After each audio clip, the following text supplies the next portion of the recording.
कृष्णा। राम विजय उत्सव की शुभकामनाएं आप सभी भक्तों को। जो भी आप हम लोगों की कथाएं सुनते हैं, आप सब भक्तों के जीवन में श्री राम की भक्ति प्राप्त हो। आज का दिन दशहरा के नाम से भी जाना जाता है। दशहरा यानी कि 10 प्रकार के अनर्थों का हरण करने वाला दिन। भगवान श्री राम का जो भी आज के दिन स्मरण करता है, उसके सभी अनर्थ, काम, क्रोध, लोभ, मोह, मत्सर्य जैसे जो अनर्थ हैं, इस सभी अनर्थों को हरण करने वाला दिन जैसे कहते हैं दशहरा, 10 को हरने वाला। और साथ में दशहरा का शब्द का अर्थ है दशानन, रावण का वध करके प्रभु राम ने अपनी विजय घोषित करी। यानी कि कह सकते हैं दशानन जो था, उसके 10 सर थे। चलत दशानन डोलती धरती, ये धरती भी डोलती ही दशानन चलता था। इतना बड़ा रावण, जब रावण को भगवान राम ने मारने की प्लानिंग बनाई कि कैसे इस रावण को मारा जाए, तो रावण मर नहीं रहा था। सभी लोगों ने प्रयास किया, लेकिन रावण के ऊपर कोई भी बाण, कोई भी अस्त्र, कोई भी शस्त्र काम नहीं कर रहा था। तब विभीषण ने बताया कि इसका कारण है, ये ऐसा नहीं हो पा रहा है क्योंकि रावण के पेट में, नाभि के अंदर है अमृत कुंड। तो भगवान राम बोले मैं ब्रह्म अस्त्र से सुखा सकता हूँ।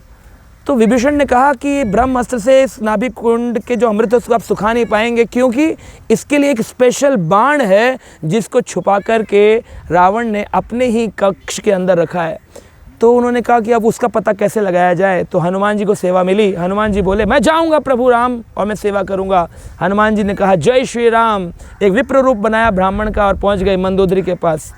अब हनुमान जी को पता था केवल मंदोदरी जानती हैं, रावण जानता है, और अब मैं भी जानता हूँ कि इनके कक्ष में एक बहुत बड़ा बाण है जिससे रावण को मारा जा सकता है, लेकिन कहाँ है ये किसी को नहीं पता था। अब भगवान के भक्त हनुमान बड़े चतुर थे। उन्होंने जाकर के मंदोदरी से कहा हे मंदोदरी बेटी, तू विधवा होने वाली है। तो कहती है मैं हो ही नहीं सकता है, क्योंकि मेरे पास ऐसे अस्त्र हैं जिसको मैंने छुपा के रखा है, जो उससे केवल रावण मारा जा सकता है। इसलिए हे बाबा स्वामी आप यहाँ से चले जाइए, मैं कभी विधवा नहीं हो सकती। हनुमान जी ने कहा बेटी, मेरे कोई भी वचन कभी आज तक झूठा नहीं हुआ है। मैं ये जानता हूँ कि रावण ने एक अस्त्र है जिसे छुपाकर अपने कक्ष में तुम्हारे पास दिया है। बोली आपको कैसे पता? कहा क्योंकि हम आत्मज्ञानी हैं, हम आत्मचिंतन करते हैं, हम सब जानते, सर्वज्ञाता हैं।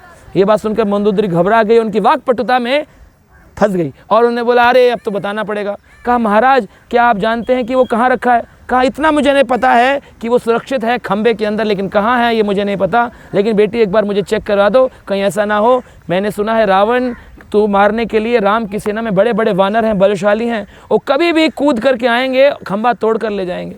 मंदोदरी कहती इतना सरल नहीं है महाराज, पासवर्ड कोडवर्ड लगा हुआ है, देखिए टा टा टा टा टा टा, खंबा खुलता है फिर शस्त्र निकलता है, ऐसे कोई निकाल नहीं सकता।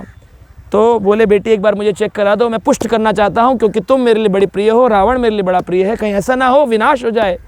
मंदोदरी बोलती ठीक है महाराज मैं आपको दिखाती हूँ, लेकिन आप बताइएगा नहीं किसी को। कहा नहीं हम किसी को नहीं बताएंगे। कहा विशेष करके किसी वानर आदि को मत बताना। कहा नहीं बताएंगे। और जैसे ही उन्होंने पासवर्ड डाला और कहा कि ये देखिए, वो खुला खंबे में से और वो देखते हैं कि वहाँ पर एक बाण रखा हुआ है।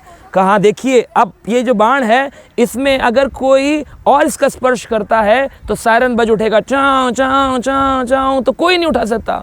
तो उन्होंने कहा कि अच्छा कैसे बेटी? कहा जैसे कोई और स्पर्श करेगा, मान लो मैंने स्पर्श किया तो आवाज़ होगी कहाँ? और जैसे ही हनुमान जी ने इसे पकड़ा और जोर से उसको बोला, आवाज़ होने लगी चाँ चाँ। उन्होंने कहा कि जय श्री राम। मंदोदरी देखती रह गई कि अरे ये तो उठा कर ले गए। वह कौन हो? वानर रूप दिखाया। का मैं हूँ राम भक्त हनुमान। ला करके राम जी के हाथ में दिया।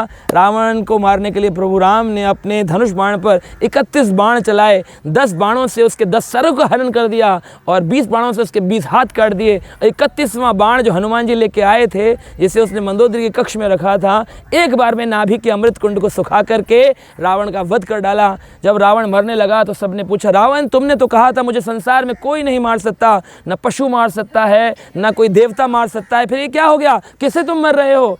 रावण कहता है मुझको कोई नहीं मार सकता मेरे अलावा, मुझको मेरी मैं ने मारा। अब ये समझने वाली बात है। रावण ने कहा मुझको मेरी मैं यानी मेरी ईगो ने मारा। ये जो ईगो है हमें संसार में फंसाने वाली है। अहंकार व्यक्ति को डुबो देता है। भक्त को भगवान के बड़ा विनम्र होना चाहिए और हर परिस्थिति को स्वीकार करना चाहिए, उसे आत्मचिंतन करना चाहिए, आत्मग्लानि में भरना चाहिए अगर उससे कोई गलती हो जाए।